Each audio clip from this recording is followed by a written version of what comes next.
বন্ধুরা সবাই কেমন আছেন? আশা করি ভালো আছেন, আমিও ভালো আছি। ভালোবাসা রান্নাঘরে সবাইকে স্বাগত জানাচ্ছি। সবাই গরমে সুস্থ থাকে, ভালো করে জল খায়, আর মানে অল্প মশলা দিয়ে যেন খায়, তাহলে সুস্থ থাকবে। ওআরএসের জল, ভিটামিন জল সবাই খান, ভালো থাকবে, সুস্থ থাকবে। কারণ এত গরম পড়ছে, এর জন্য আজকে আপনাদের দাদাভাই হাট থেকে বাটা মাছ এনে নিয়েছি বড় বড়। এই দেখুন 3 পিস এনেছে, 6 পিস হয়েছে, কেটে দিয়ে পরিষ্কার করে নিয়েছি। আমাদের এইগুলো আমাদের গাছের বেগুন, বেগুন দিয়ে আলু দিয়ে রাঁধুনি বাটা, জিরে বাটা দিয়ে ঝোল করবো। কীভাবে করবো আমি সব কিছু এই ভিডিওতে দেখাবো। আপনারা প্রথম থেকে শেষ ভিডিওতে দেখলে বুঝতে পারবেন আমি কীভাবে বানাচ্ছি। আমি বেগুন আর আলুটা কেটে নিই, দিয়ে আমি আবার দেখাচ্ছি। বন্ধুরা এই দেখুন আলুগুলো লম্বা লম্বা করে কেটে নিয়েছি, বড় বড় করে। এই দেখুন মোটা মোটা করে পিস করেছি। আর বেগুনগুলো লম্বা লম্বা করে কেটে নিয়েছি, কিন্তু ছোট বেগুনটা পোকা বলে এই বাদ দিয়ে এইটুকু হয়েছে। আর একটা বেগুন এই লম্বা লম্বা করে এই হয়েছে। এই বেগুন আলু দিয়ে বাটা মাছ দিয়ে আমি করবো। সামান্য আদা বাটা দেবো, জিরে বাটা আর রাঁধুনি বাটা দিয়ে কাঁচা লঙ্কা দিয়ে ঝোল। তাহলে আমার রান্নাঘরে যাচ্ছি, রান্নাঘরে গিয়ে মাছের নুন মাখিয়ে নিই। উনুনটা জেলে দিয়েছি, সর্ষের তেল দিয়েছি, তেলটা গরম হয়ে গেছে। আর মাছের নুন হলুদ মাখিয়ে রেখেছিলাম, এই দেখুন বন্ধুরা। এবার আমি প্রথমে মুড়োটা ভেজে নেব, 2খানা মুড়ো দেবো।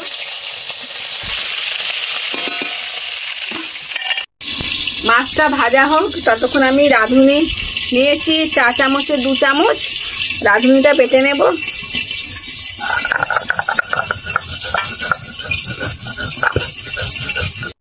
তেলটা বেশি দিয়েছিলাম বলে 3খানা মুড়ো দিয়েছি। একটু ভাজা হয়ে গেছে, আমি উল্টো পাল্টে আর একটা পিস ভেজে নেব।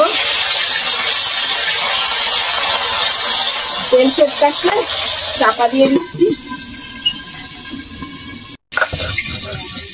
এই রাঁধুনি বাটা দিয়ে বেগুন আলু দিয়ে বাটা মাছের ঝোল বাড়িতে একবার বানিয়ে দেখবেন, দারুণ লাগে খেতে। রাঁধুনি বাটা হয়ে গেছে, আমি ছোট বাটিতে তুলে নিচ্ছি।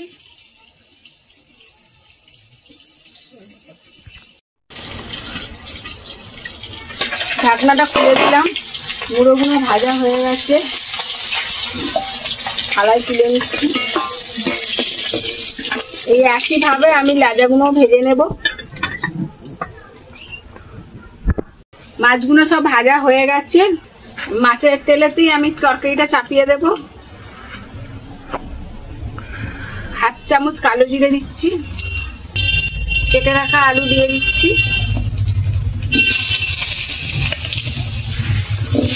বেগুনটা ভাজবো না।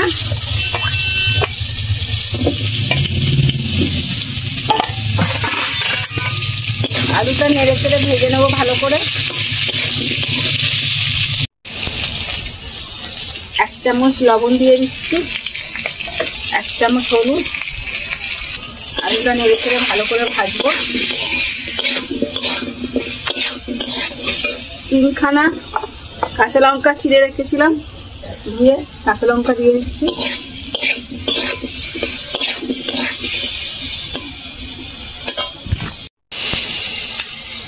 রাঁধুনি বাটা দিয়ে দিচ্ছি।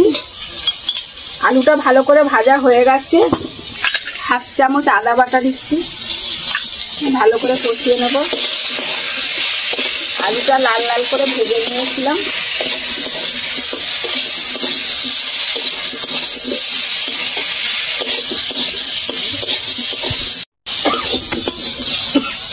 ভালো করে কষানো হয়ে গেছে, আমি বাটনার জলটা দিয়ে দিচ্ছি, রাঁধুনি বেটেছি যে জলটা, আর 1 বাটি জল দিচ্ছি। অল্প জল দিচ্ছি, একটু ঝোল করবো তো। বেগুনটা এখন দেবো না, বেগুনটা একটু পরে দেবো। ধনিয়া আর জিরে গুঁড়ো একসাথে পেস্ট করে রেখেছি, 1 চামচ দিয়ে দিচ্ছি। নেড়ে চেড়ে চাপা দিয়ে দিচ্ছি। 5 মিনিট ফুটবে, তারপর বেগুন দেব। বন্ধুরা 5 মিনিট ঝোল ফুটছে, এই দেখুন কত সুন্দর ফুটছে। এবার আমি বেগুনগুলো দিয়ে দেবো।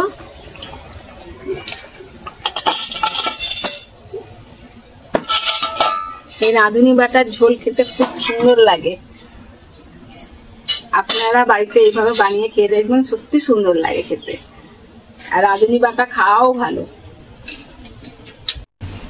বন্ধুরা, বেগুনটা দিয়ে 10 মিনিট ফুটিয়েছি। এখন ঢাকনাটা খুলে দেখব। এই দেখুন, এখনো ফুটছে। আলুও গলে গেছে, বেগুনও গলে গেছে। ভেজে রাখা মাছগুলো দিয়ে দিচ্ছি।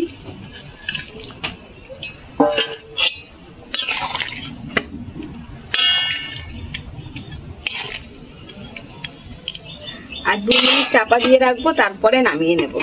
আর জাল দেবো না, 2 মিনিট চাপা দিয়ে রাখবো। 2 মিনিট হয়ে গেছে, ঢাকনাটা খুললাম। এই দেখুন এখনো ফুটছে। আমি উনুনটা নিভিয়ে দিয়েছি আর জাল দিইনি, যে আগুন আছে ওতেই ফুটে গেছে। এই দেখুন, এবার আমি নামিয়ে ফেলবো। বাটি নিয়ে নিয়েছি, বাটিতে ঢেলে ফেলছি। রাঁধুনি বাটা দিয়ে মাছের ঝোল রেডি। রাঁধুনি বাটা দিয়ে বাটা মাছের ঝোল রেডি। এই দেখুন,